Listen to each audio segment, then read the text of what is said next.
A perfect YouTube hook starts with one impossible moment and keeps raising the stakes. And this story does exactly that.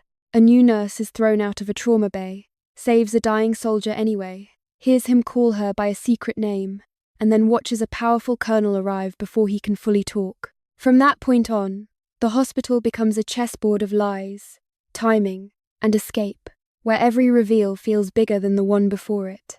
The chart slapped against the steel tray. Reynolds's finger shot out, aimed right at Lena. His voice was pure ice. "Get her out of here! A boot isn't touching my patient." The ensuing silence was absolute. No pulse, no pressure. The monitors screamed the grim reality. The team was out of moves.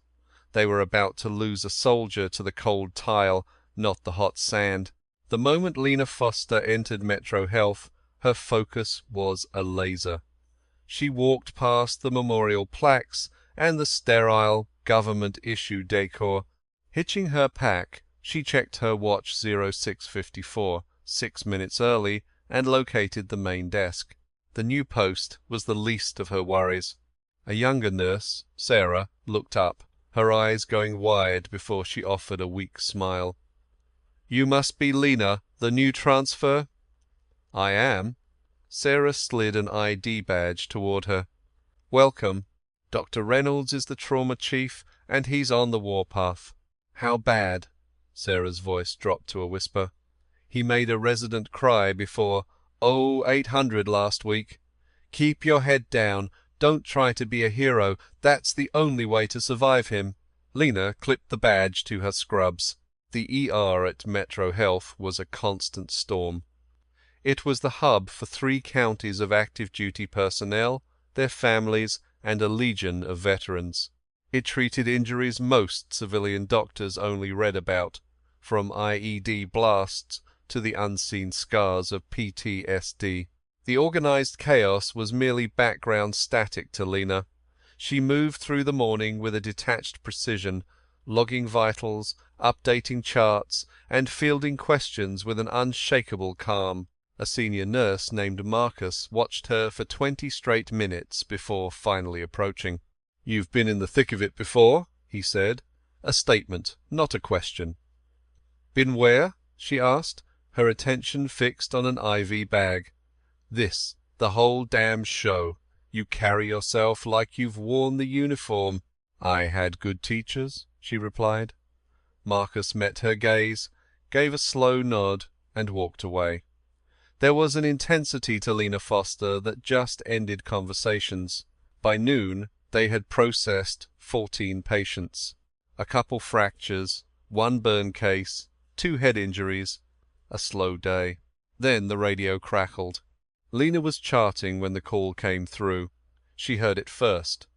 Medivac inbound, multiple GSWs, convoy ambush, ETA is 11 mics. She put down the chart and started for the trauma bay. Marcus intercepted her. "New transfers stay clear of the bay their first week. It's the SOP. I read the SOP. Then you're on triage. Here." He stared her down. "Roger." She didn't move, but her eyes were fixed on the bay doors. The chopper landed in 9 minutes. The bay ignited in a controlled frenzy. Doctors moved with purpose. Nurses called for blood units, and residents worked to manage the influx. 6 casualties were wheeled in, 4 were in rough shape, 2 were already circling the drain. Lena directed the incoming wounded with a calm, almost chilling efficiency. She saw it all. The private in the second bay, whose stoic expression hid searing pain. The corpsman with the 1,000-yard stare that screamed TBI long before any test could confirm it. She flagged both of them without being asked. Another gurney burst through the doors. The medic's voice was shredded. He coded twice on the bird. "We got him back, but his BP has been in the toilet for 20 mics. GSW to the chest. A sucking wound, major bleeder." A young corpsman with blood-soaked gloves spoke to the first doctor he saw. "He's a SEAL, Special Warfare, Gunnery Sergeant Jack Harris." The trauma team swarmed the gurney. Dr. Reynolds was already there. his command forged in 3 decades of warfare. He snapped out orders, pointed, and never asked a single question. Lena found herself drawn toward the bay, a space she was forbidden to enter. Her assigned station was 30 feet away, yet some instinct pulled her closer. Her focus on the man on the gurney was absolute. Even unconscious, Gunnery Sergeant Harris was built like a brick wall. But his skin had a deathly grey pallor, and his breathing was a shallow, ragged effort, a clear sign his chest seal was failing. Then she saw it, the subtle shift in his neck, the tracheal deviation. A tension pneumothorax was killing him, and it was doing it faster than the bullet. "His pressure is cratering," someone shouted. 70/40. "Get another unit of O-neg," Reynolds ordered. "X-ray? 2 mics. We don't have 2. Probe, now." Lena slipped into the room, stopping just inside the doorway. She saw the ultrasound wand on Jack's chest. She saw Reynolds curse under his breath. She saw the resident staring, paralyzed, at the monitor. Then she watched the screen draw a single, final, flat line. "No perfusion," Reynolds grunted. His heart's failed. "Thoracotomy?" the resident stammered. "Not yet." A high-pitched alarm shrieked through the room. "He's in V-fib!" What happened next was practiced mayhem. The paddles whined. "Clear!" A jolt rocked the gurney. Then another. The flat line jumped to a faint, chaotic rhythm. It bought them seconds, not a life. "Hit him again," Reynolds ordered, his voice frayed. Everyone in that room was an expert. Lena could see their skill, and she could see the one thing they were all missing. The 2 thoughts ripped through her. 60/30, a nurse yelled out. "We are losing him." Reynolds said nothing. When he finally spoke, his voice was hollowed out. "Prepare to call it. Get cardiology and page the chaplain." That last word was a death sentence. A heavy silence descended on the bay. Lena crossed the line. She saw Jack Harris, his chest rising and falling in a way that was fundamentally wrong.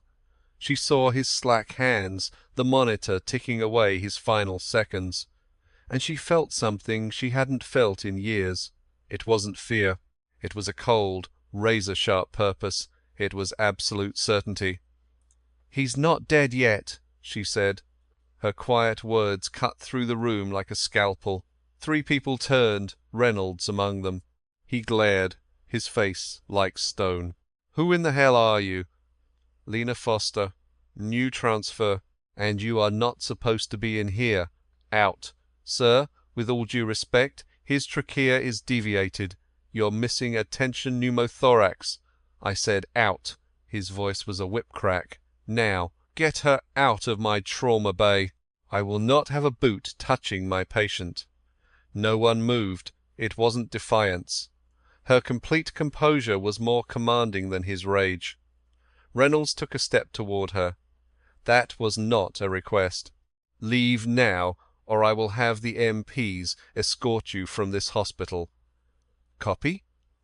Lena's gaze flickered from him to Jack and back again. "His trachea has shifted. He has a tension pneumo on his left side. In 90 seconds, his heart will stop permanently." Her voice was like forged steel.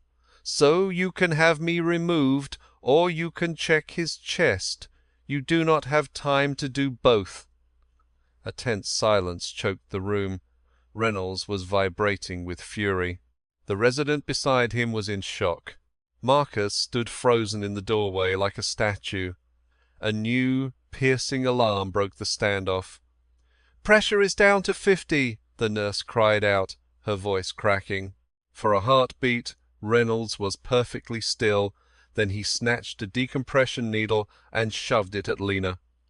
"If you botch this," he hissed, "your career is finished." She took it and moved to Jack's left side, her hands perfectly steady. They were always steady. She located the intercostal space by touch, aimed, and pushed. The hiss of escaping air was loud and sudden. On the monitor the blood pressure began to rise, first slowly, then with purpose. 60, 70, 75. The entire room held its breath. Lena stepped back, setting the needle on a tray. Jack's laboured breathing started to deepen and even out. The ashen colour began to recede from his skin.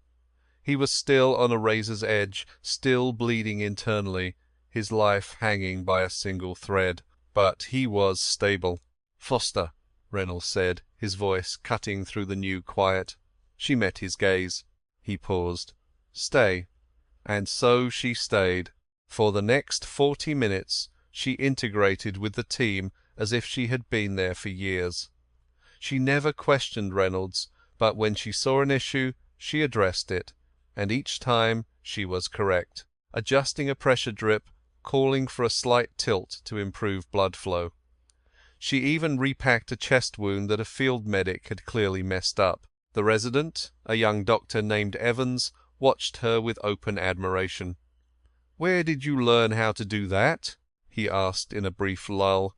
"In the field," Lena answered, her voice void of any emotion. "What field?" She gave no response. 42 minutes after she had walked into the bay, Jack Harris was holding on. He wasn't safe, he needed a surgeon and a great deal of luck. But his heart had a strong rhythm, his pressure was holding, and colour had returned to his face. Reynolds backed away from the table. He peeled off his bloody gloves, his eyes shifting from the patient to the woman standing opposite him. His rigid expression had fractured. What lay beneath was not anger. "Clear the bay," he commanded. The team started to filter out, the adrenaline crash making their limbs feel heavy. Marcus went with them, giving Lena a final, questioning glance from the doorway. When they were alone, Reynolds walked over to her, stopping just 2 feet away. They were nearly the same height.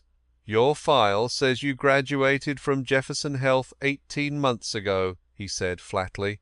"That is correct." "It also says you have 0 prior clinical hours." "Also correct." His eyes bored into hers. "That needle decompression is textbook CCC.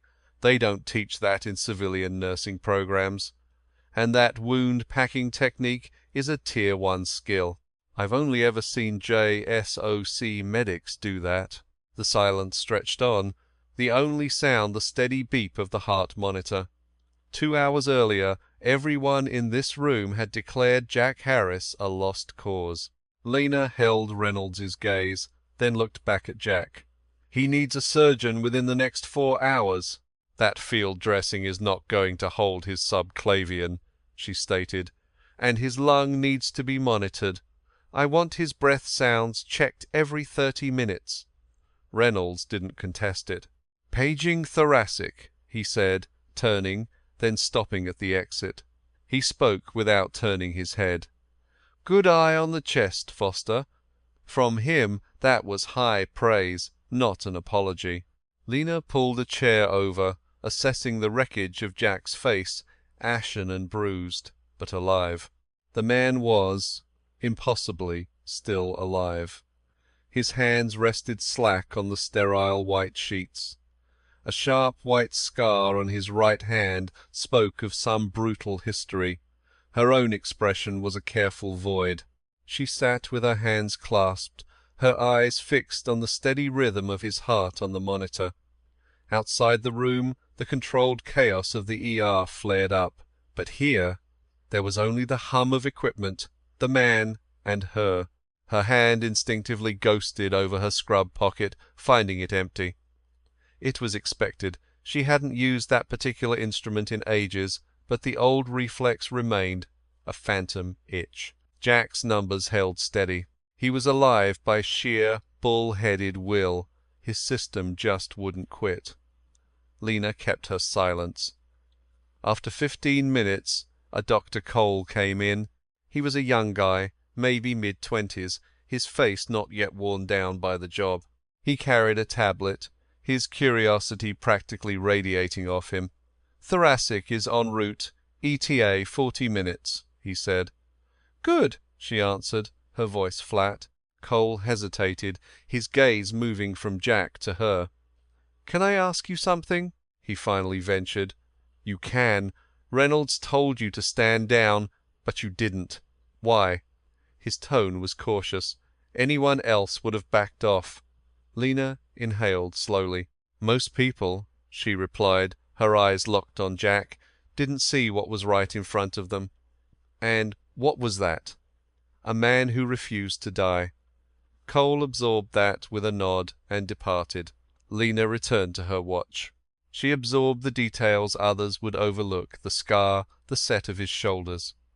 Leaning forward, she rested her forearms on her legs and uttered one word, a whisper as faint as a breath. The word was for him alone. Falcon. A call sign, a password from another life.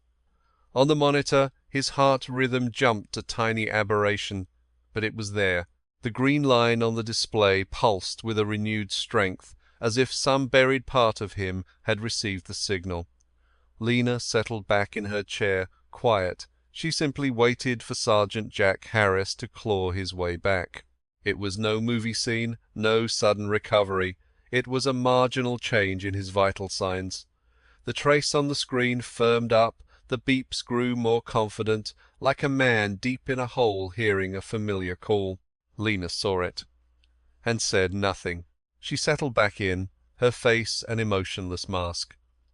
She'd learned long ago that an expressive face was a tactical flaw.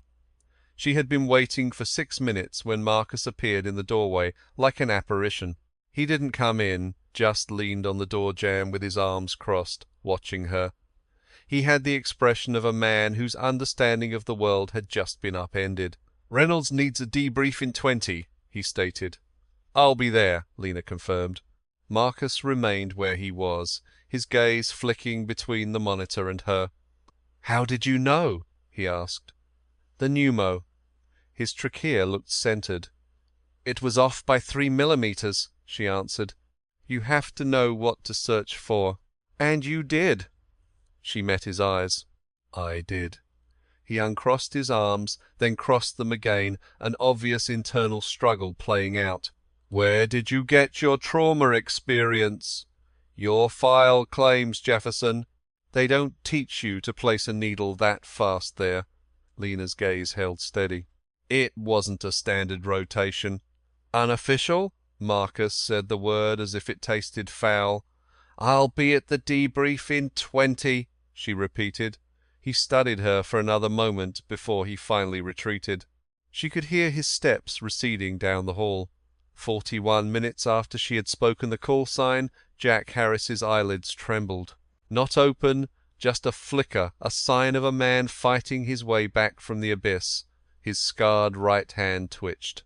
The fingers flexed, grasping for a weapon that wasn't there. Lena moved closer. "Harris," she said, her voice quiet but firm. "You're stateside. Secure. Stand down."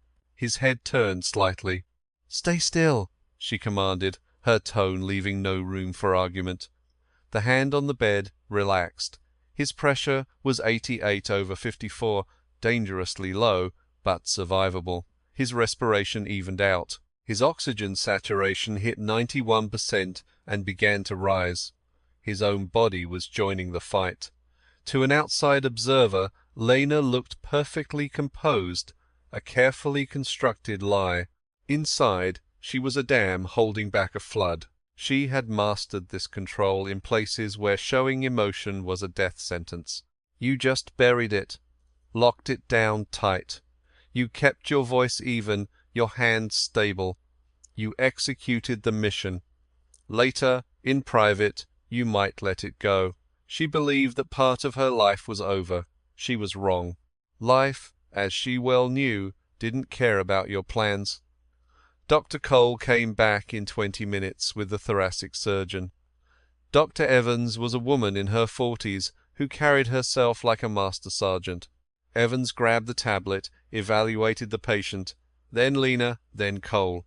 "She's the one who placed the needle?" Evans inquired. "Yes," Cole confirmed. The next look Evans gave, Lena held a new quality. Not superiority, but mutual respect. "Good call," she stated. A few more minutes and his lung would have fully collapsed. This discussion would have been much shorter. "I'm aware," Lena said. A small, sharp smile appeared on Evans's face. "We're moving him to OR2 for a subclavian repair. His pressure must hold." She eyed the monitor. "Can he take it?" "Move him in 15, Lena said, "and he'll surge, then crash. He needs surgery before he bottoms out." Evans regarded her. "That's a bold call for a nurse." "On this, I'm certain," Lena replied. Evans turned to Cole. "Prep OR2, we're a go." Then to Lena, "Want to scrub in?" The question was a shock. Cole looked astonished. Lena's face remained neutral, but a brief, intense flash of hunger appeared in her eyes before she extinguished it. "I'm not credentialed," she said simply. "I read your file," Evans retorted. "I'm not asking about credentials.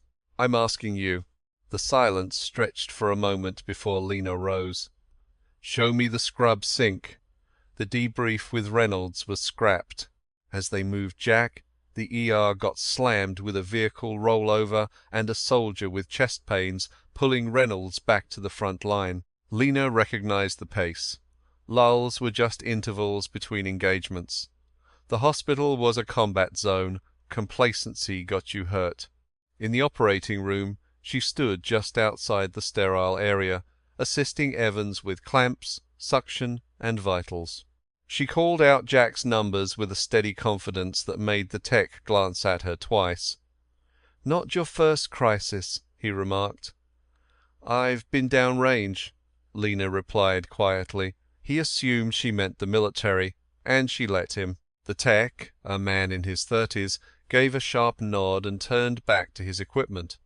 Evans worked with the precision of a bomb tech, clamping the subclavian tear and a secondary bleeder. She scanned the chest, her focus absolute. "There's old scar tissue here," she remarked. "Adhesions from a prior major injury." She gently touched the area. "Looks like he survived an untreated hemothorax recently." Her eyes met Lena's. "Do you know his history?" Lena's gaze remained on the surgery. "He's active special operations. His file is sealed." "Got it," Evans said, returning to her work. "Well, whoever patched him up before did it with spit and baling wire. The scarring shows brilliant battlefield triage." She paused. "Damn fine work." Lena remained silent, her grip whitening on a retractor. Sergeant Jack Harris was moved from OR2 at 1947 after 2 hours and 19 minutes of surgery.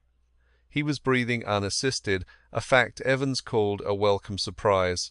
His blood pressure held with a tenacity that the anesthesiologist, Dr. O'Malley, documented in his chart. They moved him to the surgical ICU on the 3rd floor. Lena escorted the gurney to the elevators and stopped. She'd been working for 13 hours. Her shift was over 2 hours ago. She had no standing in the SICU. She shouldn't get on that elevator. She pressed the buzzer for access. The SICU contained 4 beds and 2 isolation rooms for critical patients. Jack was in Private Room 1, a glass box filled with monitors that resembled a tactical command center. The charge nurse, Gloria, a woman with the steady presence of a gunnery sergeant, checked Lena's ID. "Day shift," she observed. "I know," Lena said. "You're the one who called the pneumothorax. Roger." Gloria appraised her, then gestured toward the room. "He's agitated. Not awake, but thrashing. Keeps dislodging his lines. We've had to restrain him twice." "He's stubborn," Lena commented. "They often are," Gloria said. "It doesn't always help." She returned to her desk. "You can go in, but don't touch anything without my approval." Lena entered the room. Encased in tubes and wires, Jack Harris was a battleground between recovery and collapse. His skin tone had improved. The awful grey was gone. His own breathing established a rhythm, taking over from the ventilator. She watched from a chair, her hand once more drifting to a pocket that held nothing. She stilled, her hand covering her own heart. "Stubborn ass," she murmured. His wrapped hand convulsed on the sheets, grasping at nothing. Her hand covered his, a connection, not a comfort. The fidgeting ceased, though he was lost to it. The monitor's beep became a truce, a sharp rap on the glass. "Reynolds wants you," the charge nurse called.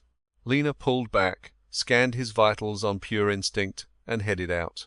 In the hall, Reynolds was in his greens, looking like a grunt fresh from a firefight. The battle of the day was carved around his eyes. "Walk with me," he ordered.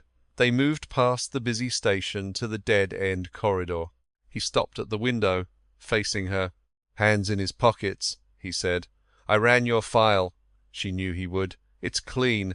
Top marks. Perfect reports. Civilian trauma experience. Not a single flag." "It's a solid file," she agreed. "A file that explains nothing about a chest dart in under 45 seconds," he countered. "Or instincts Park called the best in 5 years." His voice lowered. "This is deep background. It didn't happen. It never gets written up. Ever." She stood her ground. "My question is this," he nodded toward Harris's room.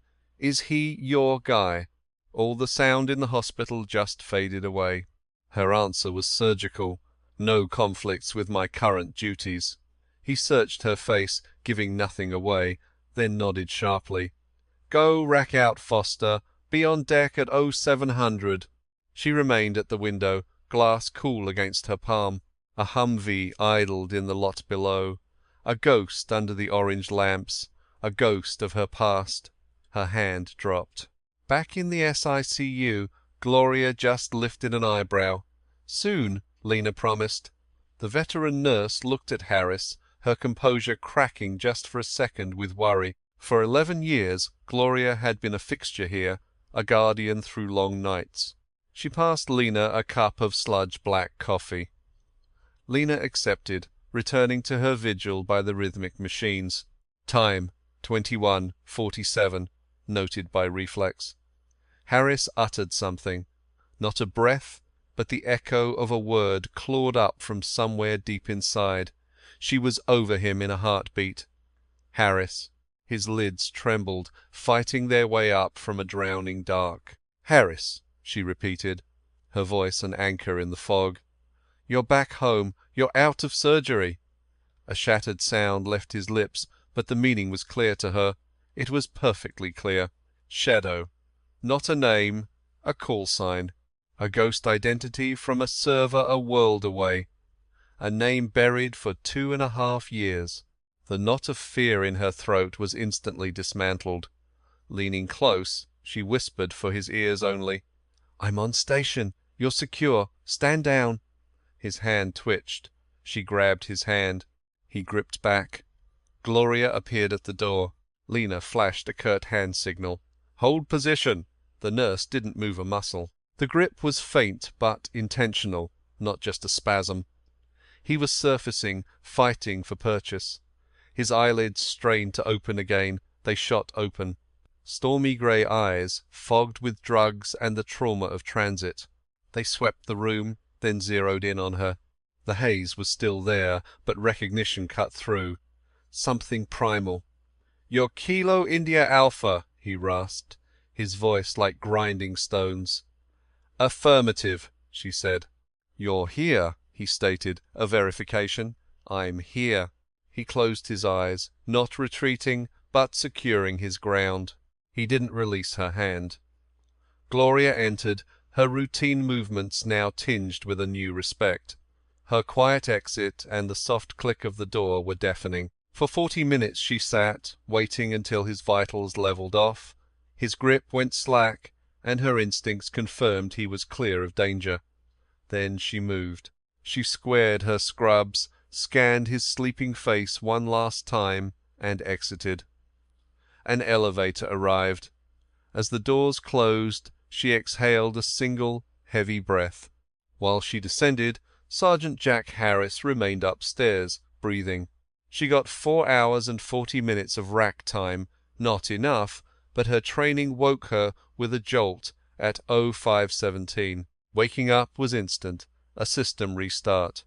For 30 seconds she lay still, mapping the morning noises, the hum of power, gurney wheels, a distorted voice on the PA. The sounds were a familiar grid, a space where she could operate. She was up, cold water, clean scrubs, then up the fire escape to 3. Gloria was there.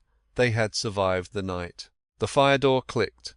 Gloria glanced up, registered Lena, then went back to the monitor and her steaming coffee. A creature of habit, a pro. Lena headed for room 1. Lena paused at the door's window. Jack was awake, immobilized by tubes and exhaustion, but his eyes were alert, scanning. His right hand rested deliberately over his heart. He'd been watching the door. "Still here," he rumbled, his voice stronger. "The meds were working." "I was off duty," she said. "But you came back. Shift starts at 7. She sat, her eyes instinctively flicking to the monitor. BP 94/61, pulse 68. Trending up. It was the only direction that counted. He caught her look, a ghost of a smile appearing. Still doing it. Doing what? Recon. Their eyes locked. Pain level? Tolerable. Means it's bad, she translated. He stared at the ceiling. It's bad, he admitted, but I've had worse. I know. The silence was full of what they both remembered. He looked at her again, his expression raw, just 12 hours past death's door. The usual armor was gone, leaving just a man trying to reboot. How long? Are you stationed here? Metro Health. Started yesterday. His expression changed, not surprised, just re-evaluating the terrain. Day 1, he confirmed. Roger. And they tossed you in the ER. Standard procedure for the FNG. He held her gaze. And I was your objective. You were the objective, she confirmed. The silence grew. Lena, he said, the odds. Impossible, she said. And yet, here we are. He exhaled slowly against the pain. This isn't a coincidence, he said. No, she replied. It's irrelevant. You're functional. That's the only variable that counts. His jaw clenched as he worked the angles. She met his stare and waited. You used my call sign, he finally stated. In the ER. I used your name, she countered. My sign, he insisted. Heard it through the noise. No one here knows that handle.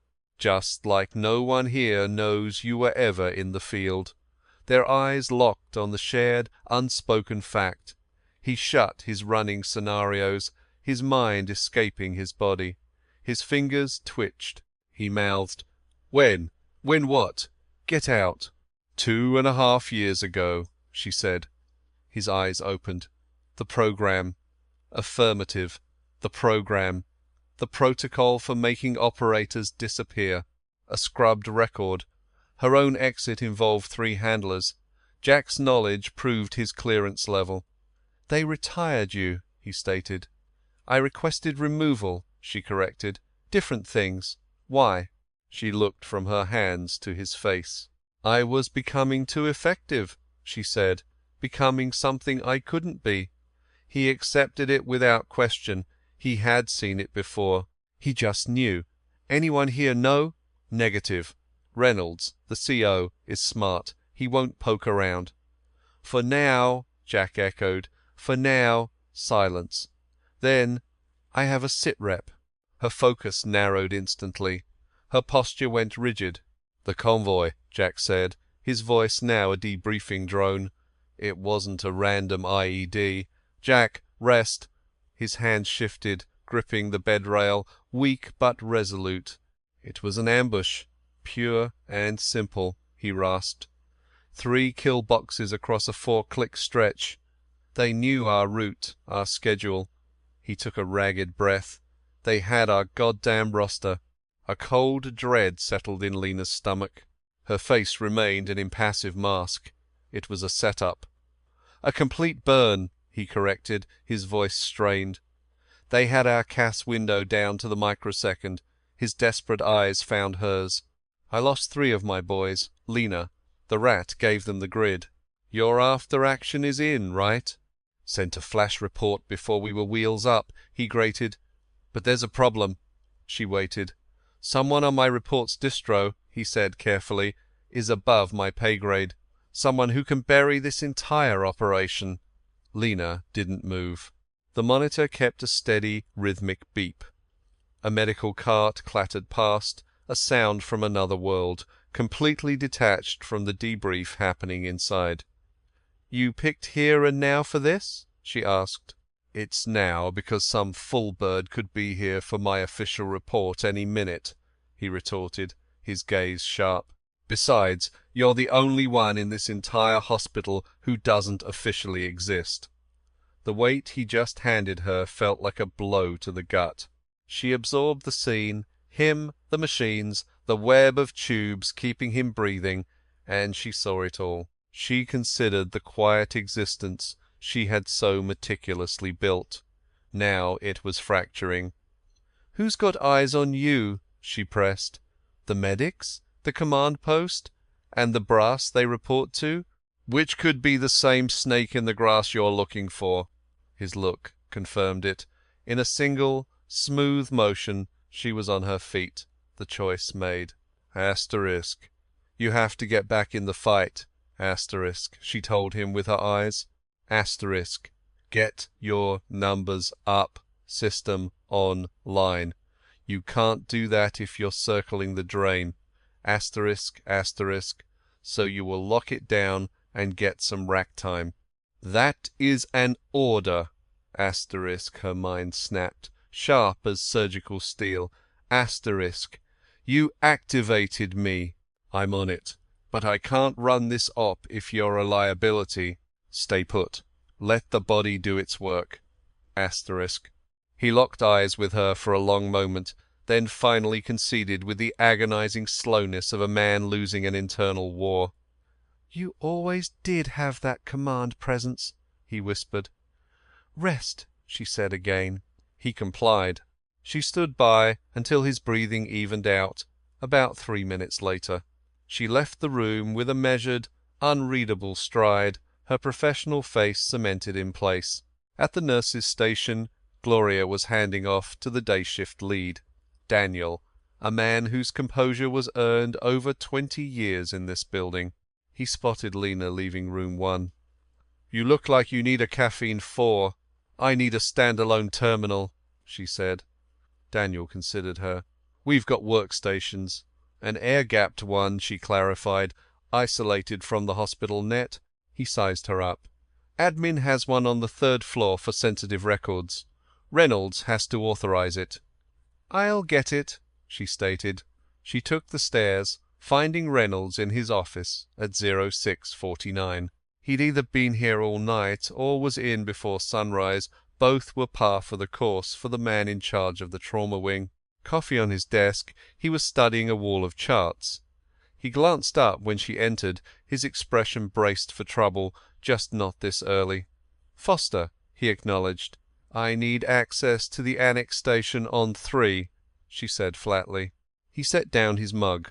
"That station is for classified patient data." "Roger that," she replied. "It's coded to my access card." "I'm aware," he observed her. The sterile morning light reflected off the grey in his hair and the lines etched from a lifetime of hard calls. He was precisely what he appeared to be, a man who'd spent 30 years where life and death were decided with a flawless instinct for the real threat. "Does this concern Harris?" he questioned. "This is a patient security matter," she deflected. "That's not an answer, Doctor." "Reynolds," she held his gaze, "I need that access. I can't give you the why, and you're sharp enough to know that's the whole point. I'm calling in the marker I earned yesterday." Silence filled the room. Reynolds picked up his mug, then put it back down. He clicked his pen. For a man like him, each click was a negotiation. He unlocked a drawer, sliding a keycard across the polished wood. She took it.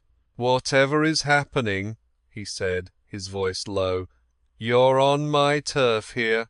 If my people are exposed, I'm the first to know." "Understood," she confirmed. In the data annex, She was in and out in under 6 minutes. She wasn't a cyber warfare tech, but she knew how to recognize the contours of intel in the shadows, to see its shape without a trace. At 0658, that shape revealed a clear-cut betrayal. Jack's team was on a black op, their plans secured by top-level encryption. The route was locked down 72 hours out, sent to 7 need-to-know recipients. 7 people had the full op plan. The hit was surgical. The traitor had the original file. She pulled up the distribution list, and the name was sitting right there. For a full 30 seconds she was frozen. Then she erased her digital signature. She put the card away and made her way back to the 3rd floor, to the same window where Reynolds had just cornered her. Her palm met the cold glass, a phantom of the previous night. She breathed deep. The name on that file wasn't some green second lieutenant. This wasn't a problem to be fixed. It was a name that made senior officers choose their words very carefully, and that name now knew Harris was alive, which gave them a grid coordinate to his bed. She pulled her phone, glanced at the screen, then put it away. She took it out again. The contacts were for a nurse named Lena Foster. That person didn't have the contacts needed for this. She'd torched that life 2.5 years back. She gave the ghost a final look and powered it off. She did a quick tactical assessment. The hospital. The doctor's fragile allegiance.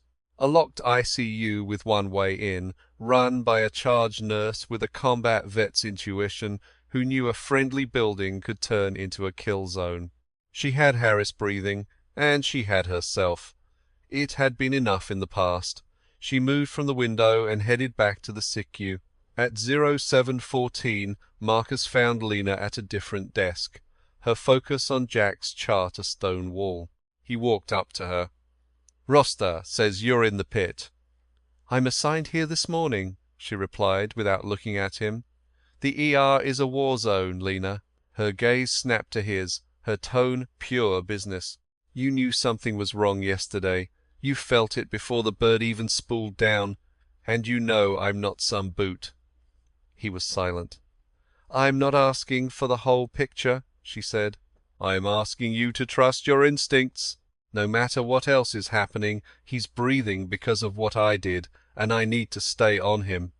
Marcus's gaze shifted from her face to the chart, then to the window of room 1. Inside, Jack was still, his vitals just data on a screen. "I'll cover your pitch shift till noon," Marcus stated. "After that, I need a situation report, asterisk. You'll get one by 1200, asterisk," Lena promised herself. He gave her one last, searching look before heading for the elevator. It was 0722. Lena started charting, her notes flawless, a perfect cover. As her hands worked, her mind was a TOC, wargaming the name. She calculated the threat, knowing full well what happened to soldiers who blew the whistle on the brass. At 0731, the SICU doors slid open. Daniel, his handoff done, was leaving. He paused by her desk. "Floor's quiet," he reported. "Harris in 1 needs watching. BP's creeping up. Labs at 0800 and a chest film before 0900. Roger that. You sure you've got this?" "It's handled," she repeated, her tone shutting him down. He gave a short nod and left. The ward was still. Lena moved with purpose, checking her other patients, updating the resident on duty at 0745, then pulling Jack's labs. "You get him?" he rasped as she handled the vials. She didn't break focus. "That's need to know." "So that's a yes," he pressed. "It means hold fast," she countered. He searched her face. "How high up?" She sealed a tube, their eyes meeting. "Manageable." He knew the word. A faint smirk touched his lips. "Using my own lingo against me?" Learned it from some hard-headed jarhead, she shot back, closing her kit. "Rack out. That's an order." She started to go, but froze. "Jack." "Good of you to be here. A tense beat passed. His voice was like gravel. Right back at you. The door slid shut. At 08:47, a message from the front desk pinged like an alarm only Sergeant Miller could hear. "I've got a man at the main desk," Priya said. "Says he's with Harris's team. He wants to see the attending." Lena's hand clenched the receiver. "What's his rank?" she asked. "Didn't give one," Priya answered, her voice tight. "He just flashed his credentials and asked for the doctor." "Get Reynolds on the line," Lena ordered. "Now. And that man stays on the ground floor. Roger, is this just Get Reynolds?" Lena said, killing the line. Through the glass, she saw Jack's eyes were open. His gaze was fixed on the ceiling tiles, his frame rigid, the raw instinct of a grunt sniffing out an ambush. His gaze met hers across the room. She held up a flat hand, the universal signal to hold position. He gave a slight nod. Lena dialed Reynolds and said 6 words in a dead-level voice. "He does not get on this floor." To her deep relief, Reynolds didn't push back. He didn't question, ignoring the vast gap in their ranks. "Time?" was all he asked. 20 mics, she shot back. "Make it 15, he said, cutting the line. She was already moving. Jack's gaze was pure combat focus. "Visitor, first deck," she said. "Figured. No insignia, just an ID. He's asking for Doc Reynolds and you." A muscle in his jaw jumped. "Who is he?" Priya came up empty. She leaned in. "Keep your head on a swivel." The manifest listed 7 men. 4 were mine, he stated. 3 were officers. She pointed. The op was signed off by a Colonel Richard Voss. A look she'd never witnessed before hardened his features. She knew his look in combat, the fury and the fear, but never, in all their years, had she seen him turn so pale, so fast. His face was ashen. "Say the name again," he ordered. "Voss," she confirmed. His signature authorized the whole thing. Jack's eyes closed tight. When he looked at her again, they were arctic voids. "Voss has been my commanding officer for 14 months. His voice was quiet. "I know that. He was in the route briefing." "I know," she repeated. He looked up, his knuckles white on the bed frame. 3 of my Marines." The word was an empty echo. "Reyes, Okafor, Tillman." The names were a eulogy. "Danny's kid is 4. The rail cried out under his grip. Voss offered me condolences at the funeral.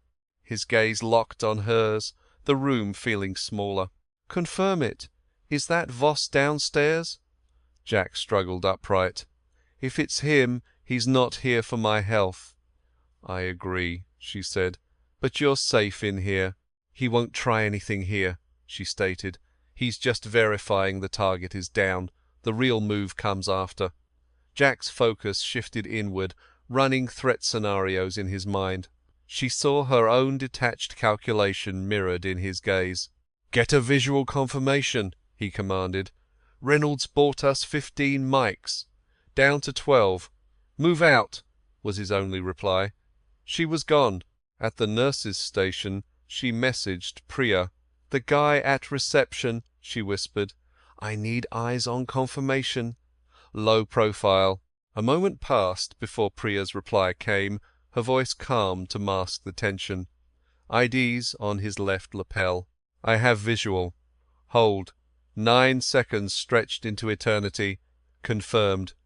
It's Voss. Colonel Richard J. Voss. Lena, he's got backup." "A civilian suit. Looks like a heavy." Lena's fist tightened. "Where's Reynolds?" "Reynolds is stalling, keeping the colonel busy. It's buying you seconds." "Good." Voss is getting antsy. "Just 1 more minute," Lena urged. "Create a distraction, something believable." A pause. "On it. Appreciate it." "Thanks," Lena said, cutting the connection. 11 minutes on the clock. The next 8 were a whirlwind. Inside a supply room, she grabbed her tool. It wasn't a firearm, not even close. It had been 2.5 years since she was armed, but this would work. Returning to the station, she grabbed Jack's file, pretending to record his morning vitals, a picture of normalcy. The elevator chimed. She didn't look up from the file. Doors slid open. 2 pairs of shoes on the linoleum. Then a voice she didn't know, thick with the command of someone who expected instant compliance. The same voice from the intelligence brief. "I'm looking for Sergeant Harris, room 1, Voss announced. "I'm his C." Lena met his gaze. He was in his 50s, with the kind of stone-cut face made for official photos. The dress blues were a deliberate play for dominance, to control the space. His companion, younger, had the vacant, alert stare of a bodyguard. Reynolds was a few paces back. Lena capped her pen. "Colonel Voss? I'm Lena Foster, the sergeant's nurse." He scanned her once, uninterested. "I'm here to see my man," he stated flatly. "Of course. He's 18 hours out of surgery. His condition is stable, but fragile. I need the surgeon's sign-off for any visitors who could cause agitation." Voss's face was granite. "I am not a source of agitation. I will see him now." "I understand your position, sir," Lena answered. Her voice was professional, a defensive wall. "Hospital policy for his condition mandates the head surgeon's approval for non-kin visits. Dr. Reynolds can confirm." She glanced at Reynolds, who took the handoff flawlessly. "It's standard for all thoracic surgery patients in the SICU," he said, resolute. "A quick exam is required before I can clear visitors." Voss eyed him coldly. "My clearance overrides your rules." "That may be, Colonel," Reynolds countered, his tone firm. His voice carried the weight of 30 years of critical decisions. "But this unit is my command. That man is my responsibility, and here medical authority is the only one that counts." He didn't break eye contact. "My assessment will take 10 minutes. Please wait in the seating area." The time was 09:41. Voss complied. He stood by the unit doors, arms clasped behind him, his expression a blank mask. The suit was a shadow at his side. Lena returned to her paperwork. Inside room 1, Reynolds was performing the exam, but Lena knew it was cover for a conversation with Jack. She couldn't hear the words. But Reynolds was no fool. The last 22 hours, her behaviour, her computer logs, the call it added up. He had the pieces. She was gambling her life that he'd assemble them correctly. At 09:49, Reynolds emerged. He went to the desk, picked up a different file, and jotted something down, deliberately not looking at her. "There will be no visitors at this time," he announced, projecting his voice for Voss's benefit. "His BP is spiking. I need to observe him for an hour without any external stress." Voss moved closer. "Doctor, that is an order." Reynolds met his gaze. His expression was neutral. "Colonel, I recognize your authority and appreciate your presence. However, Sergeant Harris is my patient, and my clinical judgment is absolute. It does not answer to the military." He set the file down. 60 minutes. If his vitals improve, a brief visit can be scheduled. The waiting room is down the corridor. A heavy silence lasted for 4 beats. "Take me there," Voss commanded. Lena rose. "Follow me," she said, guiding him away. His minder shadowed them. They walked like a silent, formal escort. Lena pushed open the door to a small conference room. "Coffee? Water?" she asked. "No," Voss cut her off. He entered, his man at his heels. Lena let the door close and returned to the station. Reynolds stood at the station, his back to the hall, his voice low. He wanted to know if Harris was coherent, clear-headed enough to give a statement. "I figured as much," she murmured. "His guy was on the phone as you were walking away." "He was on it for maybe 30 seconds," Reynolds noted. Ice formed in her gut. "It's more than enough time." "Enough for what?" he pressed. She locked her eyes on his. This was the precipice. The final crossing. "What I'm about to tell you," she said quietly, "is going to burn your entire world down. Once you know, you can't unknow it. Your career will be over." Her stare was unwavering. "This is your last chance to bail. I'll see it through alone." He studied her for a long, silent moment. "Brief me," was his command.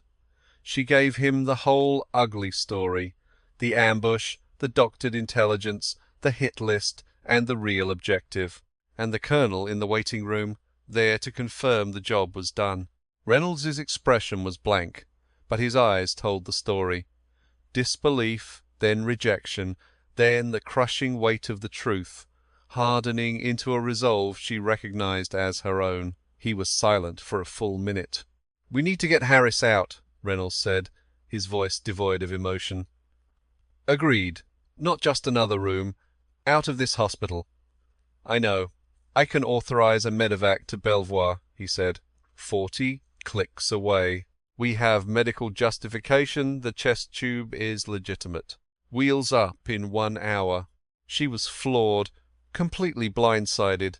She'd expected an ally, not a partner in crime.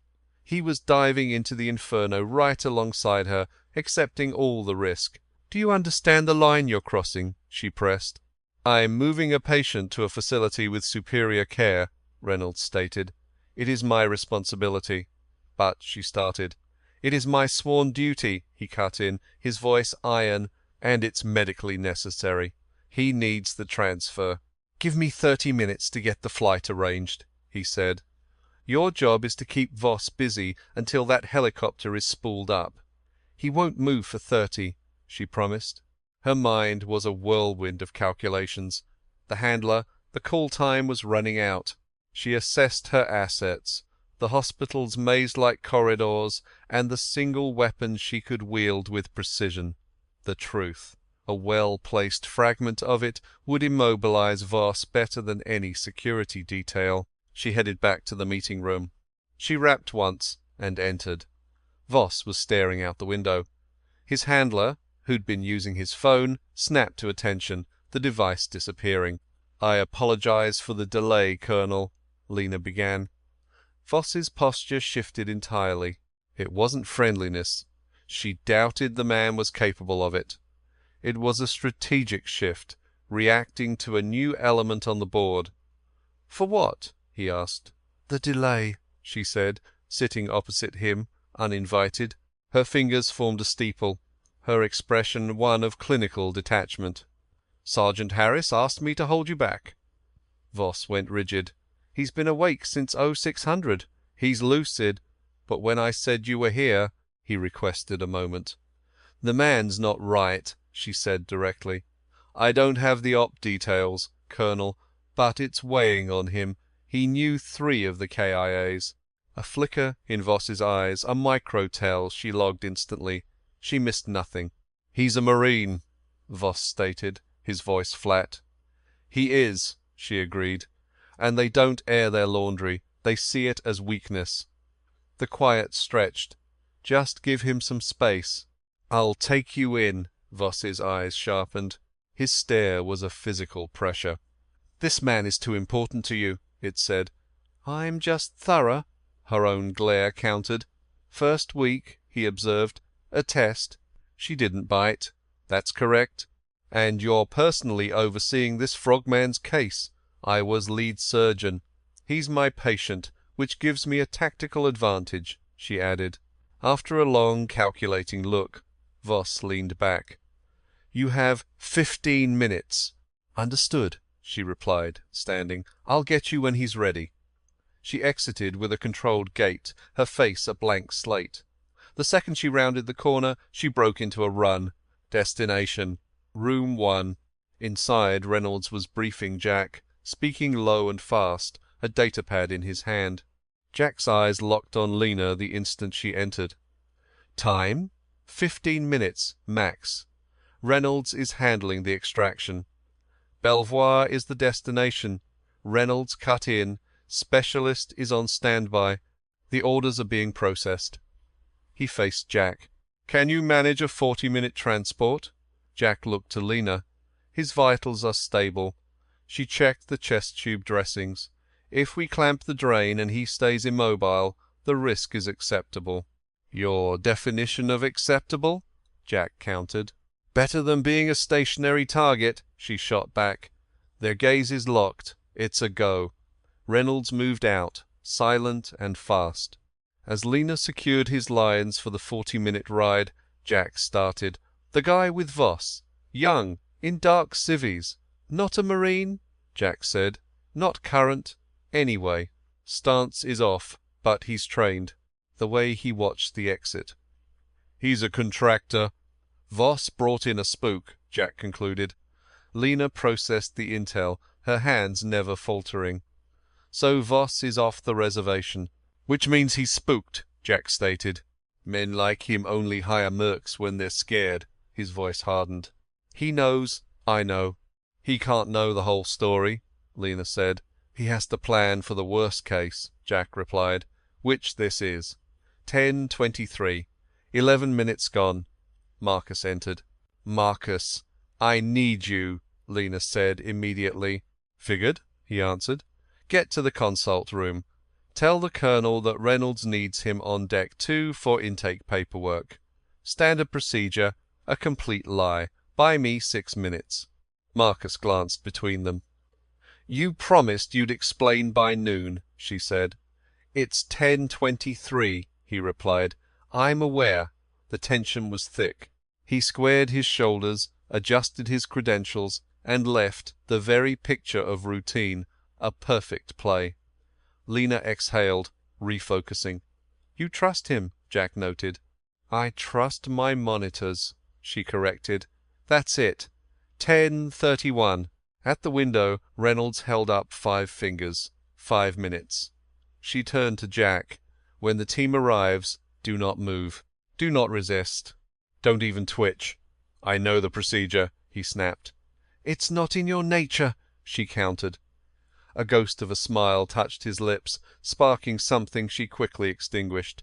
Lena, he said her name, like a memory. What's the mission after Belvoir? 1 step at a time, she deflected. That's not a mission. It's our only option, she replied. Finishing the last line, she took in the scene, the man, the machines, and the chest that refused to quit. After Belvoir, you recover, then we plan the next phase. Together. It was a promise. She met his gaze, thinking of the simple, quiet life she had built, a life contained by an ID badge, a locker, and an 0700 start time. She thought of the 2.5 years building that safe harbour. Then she pictured the name on the casualty report. Danny Reyes and his daughter, who would be 4 in October. Affirmative, she said. Together. 10:37. The transport team entered, all quiet purpose, treating Jack like a priceless asset. Down the hall, Marcus ran interference with bogus forms. Lena walked beside the gurney toward the service elevator, her hand inches from his, a silent vow not to let go. The elevator doors opened. She stepped in. The car dropped. Lena stood fast by the gurney, her hand on its rail, her eyes fixed on the team's monitors. She tracked his numbers, as she had since he'd been brought in. The data was the baseline, and the baseline was life. Blood pressure 96/62, pulse 71, sats holding at 93%. He stared at the elevator ceiling, but his eyes were working, running the same tactical scan as before, still mapping the threat. But beneath it, she saw something she recognized from her own past. The profound relief of clearing a kill zone, and the crushing weariness that came after. Your pressure is up 2 points, she said. I can feel it, he rasped. Good? Good, he confirmed. Feels like I'm still in the fight. The hatch opened onto the lower deck passageway. The detail was professional. 2 corpsmen, 1 tech, all focus. Lena stayed on Jack's 6. The hall led to the motor pool. A 42-second transit to the ramp, an automatic calculation. The ramp hit the ground, admitting the pre-dawn chill. Jack Harris was outside the wire, a world removed from the sterile bay. Lena felt him tense. "Cold," he grunted. "It's March," she said. "I own a calendar," he shot back. "Then don't complain." A faint smirk. Roger. They secured him and she climbed in. The lead corpsman, Torres, a bull of a man with faded ink, studied her ID. "You family?" Torres demanded. "Medical escort," she stated. "Not on the manifest." "The manifest was amended," she replied flatly. Torres met her gaze, then gave a curt nod. He knew when to stand down. He sealed the hatch. 10:44. The armoured transport rolled out of the compound. Back in the office, Marcus's time was up. He knew the play was over the moment Colonel Voss stood, his voice dangerously calm. "Your obstruction ends now." Marcus held his stare. "Sir, report." "Now," Voss commanded, the words laced with menace.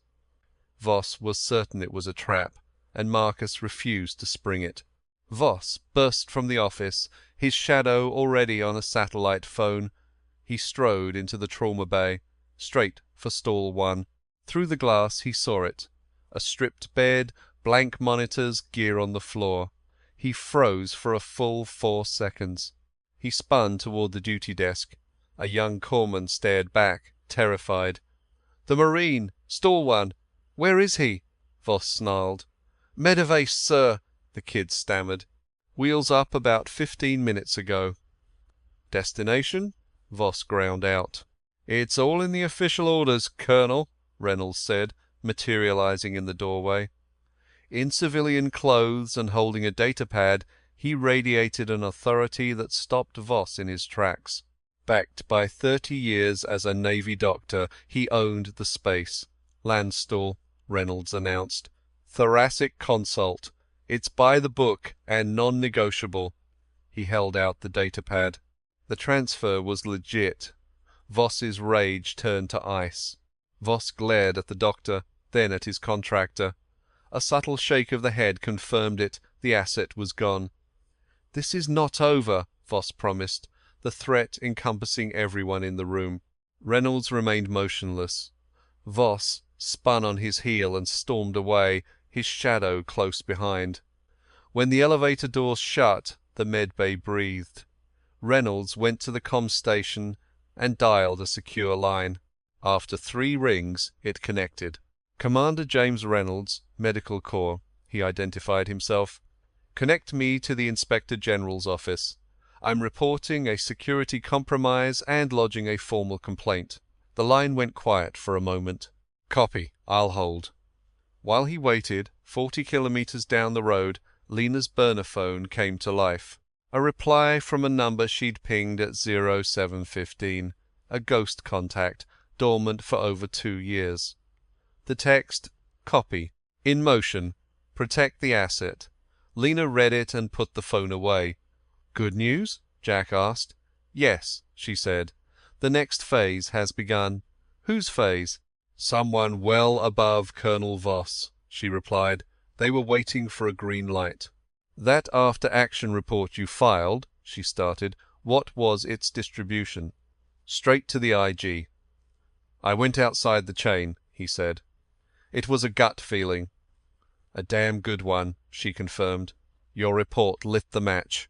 The data I pulled makes the case irrefutable. It's solid." "Solid enough for what?" he asked. "To trap Voss permanently," she said. "His bosses can't make this disappear. Not with 2 independent, credible sources telling the same story." Jack stared into the streaking asphalt. Torres kept them steady at the wheel as the medic checked the oxygen. Just another day at the office. "Danny Reyes," he whispered. "Chris Okafor." "Mark Tillman." "I get it," Lena said softly. "It's for them," he choked out. "Not for command or some damn after-action report. For them." "I get it," she repeated. He gripped the sheet, and she placed her hand close, a silent anchor. Her calm in the ER, all business, completely solid. He offered his hand, she took it. at 11:22 hours. Landstuhl. The CSH was a well-oiled machine, ready for their arrival. The surgeon Reynolds sent, a man named Annan, waited on the tarmac. He had the quiet confidence of a pro. He took command of Jack's care with an authority that settled Lena's anxiety. She let him work. She kept her distance from the controlled frenzy, a quiet observer making sure the handover was seamless. Annan caught her eye. "You called the tension pneumothorax?" "Yes, sir," she confirmed. Annan checked the scans on the screen. "Sharp diagnosis," he commented. 20 more mics. He would have been dead." "I'm aware," she replied. "You staying?" he asked. Her eyes went to Jack, who was enduring it all in silence. For a while. In the hallway at 12:17, her burner vibrated. Not Sims. Unknown caller. Her reaction was pure muscle memory, a reflex from a past life. She centered herself and answered. "Foster," was all she said. "Miss Foster," a sanitized official voice replied, the type that lives in soundproof rooms. "Who I am doesn't matter. Your intel, corroborated by Sergeant Harris, was acted on at 11:45 local time." "And the timeline?" Lena asked. "Instant," came the reply. "The asset is confined to quarters. Public notification in 20 minutes. We're watching his controller too," Lena breathed out. "He's going to lawyer up." "Count on it," the voice said. "He'll get the top dollar attorneys, but our case is solid." A short pause. "Miss Foster, we know your history. Your current cover identity is not compromised." "Explain," Lena demanded. "It means Nurse Lena Foster shows up for her shift tomorrow. Your former file stays sealed, but what happened today is now official record." Another silence. "Thank you for your cooperation." The connection cut. Lena was still for a beat, then put the phone away and went back inside. His eyes found hers the moment she entered. Anand's people were gone. It was only Jack, wired to new monitors that showed a steady pulse. He had the look of a man who'd seen the other side and barely made it back. "So?" he asked. "It's done," she said. "Happened quick." His look told her to keep talking. "They pulled Voss from his post. A major investigation has been launched. It was the vindication he needed. The kind a Marine needs to know it wasn't for nothing. The names he spoke, Danny, Chris, Mark, weren't going to disappear into some blacked-out government folder. Justice was coming." His jaw clenched. His hand seized the bed rail, knuckles turning bone white. After a long silence, he finally said, "Okay." The word carried the weight of everything. "Okay," she echoed, drawing a chair nearer. The steady pulse of the heart monitor was the only sound. The battle was over, but the long war of recovery had just begun. "What about you?" Jack's voice was low. "What do you do now?" Her mind went to the hospital, the organized chaos of the trauma unit, Marcus's calm leadership, Priya's quick hands, and Reynolds, who'd risked his stripes for her. "I go back to work," she said simply. "That's all? You just go back?" "It's not just," she shot back, "but yeah." He watched her with those hard grey eyes. "And what's the objective for me?" he asked. "You recover." She spoke it like a mission parameter. "Anand's the top surgeon, and you're the most stubborn son of a bitch I've ever met. You survived yesterday, you'll survive this." She met his gaze. "After that, you'll be assigned a new mission. Just like the rest of us.